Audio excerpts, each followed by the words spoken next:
রমেশ একজন সাধারণ গ্রামীণ কৃষক। সে সকালে নদীর ধারে মাছ ধরতে যায়।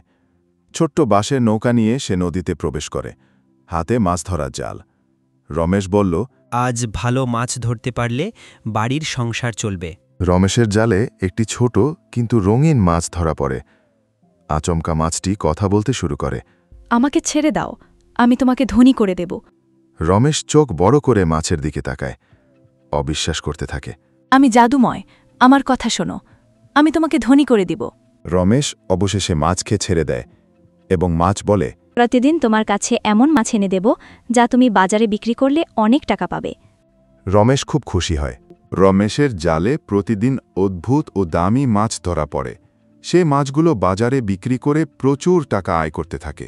গ্রামের মানুষও অবাক হয়। রমেশ মাছ বিক্রি করে পয়সা জমাতে থাকে, বড় নৌকা, নতুন জাল কেনে।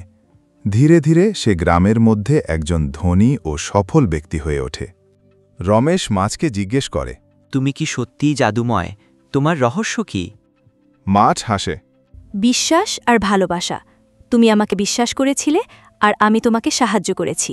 রমেশ তার সম্পদ দিয়ে গ্রামের স্কুল, হাসপাতাল ও রাস্তা উন্নত করে। সবাই তার ভালোবাসায় মুগ্ধ হয়। রমেশ দেখায় যে বিশ্বাস ও পরিশ্রম যদি থাকে তাহলে জীবনে সাফল্য আসবেই।